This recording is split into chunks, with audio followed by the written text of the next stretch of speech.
വളരെ പെട്ടെന്ന് ഉണ്ടാക്കിയെടുക്കാൻ പറ്റുന്ന ഒരു ചില്ലി ചിക്കൻ റെസിപ്പിയായിട്ടാണ് ഇന്ന് ഞാൻ വന്നിരിക്കുന്നത്. ഇത് മാരിനേറ്റ് ചെയ്ത് വെക്കേണ്ട ആവശ്യമൊന്നുമില്ല. നമുക്ക് വളരെ പെട്ടെന്ന് തന്നെ ഇത് ഉണ്ടാക്കിയെടുക്കാൻ സാധിക്കും. ഇതെങ്ങനെ ഉണ്ടാക്കുന്നതെന്ന് നോക്കാം. ഞാനിവിടെ 1 കിലോ ചിക്കൻ ബോണോട് കൂടിയാണ് എടുത്തിട്ടുള്ളത്. ബോൺലെസ് വേണമെങ്കിലും ചെയ്യാം. ഇനി ചിക്കനിലേക്ക് 1/2 ടേബിൾ സ്പൂൺ കുരുമുളക് പൊടി, ആവശ്യത്തിന് ഉപ്പ്, ഒരു 3 ടേബിൾ സ്പൂൺ കോൺഫ്ലോർ ഇത്രയും ചേർത്ത് ചിക്കൻ നന്നായിട്ടൊന്ന് മിക്സ് ചെയ്തെടുക്കുക.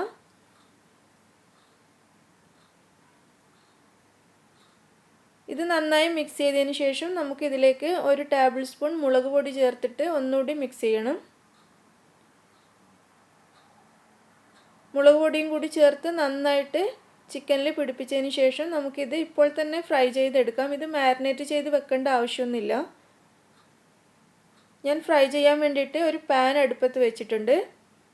പാൻ ചൂടാവുമ്പോൾ അതിലേക്ക് ആവശ്യത്തിന് ഓയിൽ ഒഴിച്ചു കൊടുക്കണം. ഞാനിതിൽ 5-8 ടേബിൾ സ്പൂൺ ഓയിൽ മാത്രമേ ഒഴിക്കുന്നുള്ളൂ, കൂടുതൽ ഒഴിക്കുന്നില്ല. ഈ ഓയിൽ ചൂടായി കഴിയുമ്പോൾ നമുക്കിതിലേക്ക് ചിക്കൻ ഇട്ട് കൊടുക്കാം. എന്നിട്ട് ഇത് ചെറിയ തീയിൽ ഫ്രൈ ചെയ്തെടുക്കാം. തീ കൂട്ടി വെക്കരുത്. കൂട്ടി വെച്ച് കഴിഞ്ഞാൽ പുറം മാത്രം കരിഞ്ഞ് ഉള്ളു വേവാതെയായി പോവും.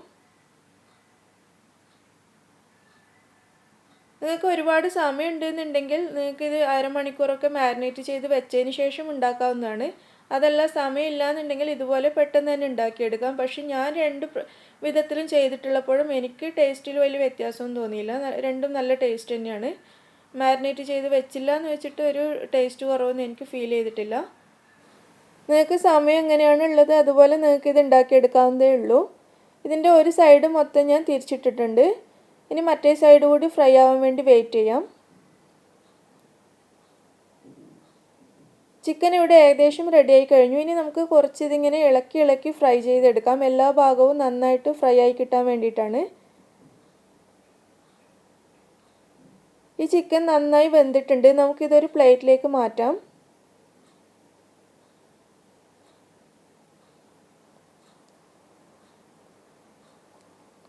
ഞാൻ മുഴുവൻ ചിക്കനും ഈ പ്ലേറ്റിലേക്ക് മാറ്റിയിട്ടുണ്ട്. ഈ പാനിൽ തന്നെ നമുക്ക് ചില്ലി ചിക്കൻ ഉണ്ടാക്കിയെടുക്കാം. ഇത്രയും എണ്ണയുടെ ആവശ്യമില്ല. ഞാൻ ഇതിൽ നിന്ന് പകുതി എണ്ണ കളയാണ്. ഇതിലിപ്പോൾ ഞാൻ 2-3 ടേബിൾ സ്പൂൺ എണ്ണ മാത്രമേ ബാക്കി വെച്ചിട്ടുള്ളൂ. തീ നന്നായി കൂട്ടി വെച്ചതിന് ശേഷം നമുക്കിതിലേക്ക് 6-7 അല്ലി വെളുത്തുള്ളി പൊടിയായിട്ട് അരിഞ്ഞത് ചേർത്ത് കൊടുത്ത് നന്നായിട്ട് വഴറ്റിയെടുക്കാം.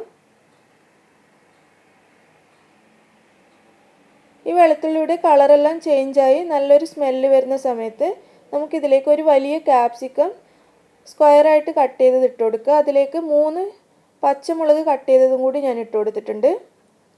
തീ കൂട്ടി വെക്കാൻ ശ്രദ്ധിക്കണം. ഇനി ഇതിലേക്ക് ഒരു വലിയ ഉള്ളി സ്ക്വയറായിട്ട് കട്ട് ചെയ്തതും കൂടി ആഡ് ചെയ്യാം. നന്നായിട്ടൊന്ന് വഴറ്റുക.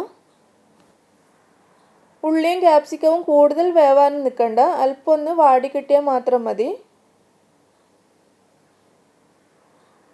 ഇത് ചെറുതായിട്ടൊന്ന് വാടിയിട്ടുണ്ട്. ഇതിലേക്ക് 2 ടേബിൾ സ്പൂൺ സോയാ സോസ് ചേർത്ത് കൊടുക്കാം.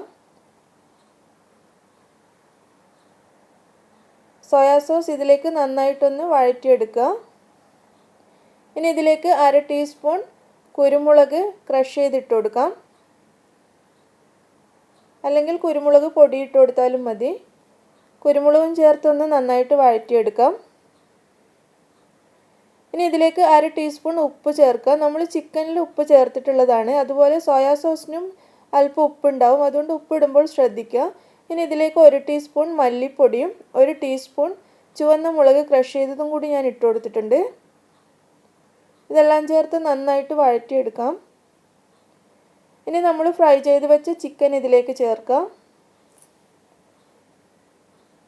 ചിക്കൻ ഇതിലേക്ക് നന്നായിട്ട് മിക്സ് ചെയ്ത് കൊടുക്കണം. ഉള്ളിയും ക്യാപ്സിക്കവും ഒക്കെ ചിക്കനിൽ നന്നായിട്ട് പൊതിഞ്ഞിരിക്കണം. ഇനി ഇതിലേക്ക് 1 ടീസ്പൂൺ സിർക്ക ചേർത്ത് കൊടുക്കാം, അതായത് വിനാഗിരി. 1 കിലോ ചിക്കൻ ആണെങ്കിൽ 1 ടീസ്പൂൺ വിനാഗിരി ചേർക്കുക. ചിക്കൻ്റെ അളവിനനുസരിച്ച് മാത്രം ചേർക്കുക. അല്ലെങ്കിൽ വിനാഗിരി കൂടിക്കഴിഞ്ഞാൽ വല്ലാത്ത പുളിപ്പ് രസമായിരിക്കും നമ്മുടെ ചില്ലി ചിക്കന്. അതുകൊണ്ട് ചേർക്കുമ്പോൾ ശ്രദ്ധിക്കുക. ഇനി ഇതിലേക്ക് അല്പം മല്ലിയില ചേർക്കാം. മല്ലിയില ഓപ്ഷനിലാണ്. അതുപോലെ അല്പം കറിവേപ്പിലയും കൂടി ചേർത്ത് കൊടുക്കാം. നമ്മുടെ ചില്ലി ചിക്കൻ ഇവിടെ റെഡിയായി കഴിഞ്ഞു. ഈ മല്ലിയിലയും കറിവേപ്പിലയും കൂടി ചേർത്ത് നന്നായിട്ടൊന്ന് മിക്സ് ചെയ്തതിന് ശേഷം നമുക്കിത് അടുപ്പത്തു നിന്ന് മാറ്റാം. ഞാനിതൊരു സെർവിങ് പ്ലേറ്റിലേക്ക് മാറ്റിയിട്ടുണ്ട്. വളരെ പെട്ടെന്ന് ഉണ്ടാക്കിയെടുക്കാൻ പറ്റുന്ന ഈ ചില്ലി ചിക്കൻ നിങ്ങളെല്ലാവരും ട്രൈ ചെയ്ത് നോക്കുക. എന്നിട്ട് അഭിപ്രായം അറിയിക്കുക. ഇഷ്ടമെങ്കിൽ ലൈക്ക് ചെയ്യാനും ഷെയർ ചെയ്യാനും മറക്കരുത്. താങ്ക്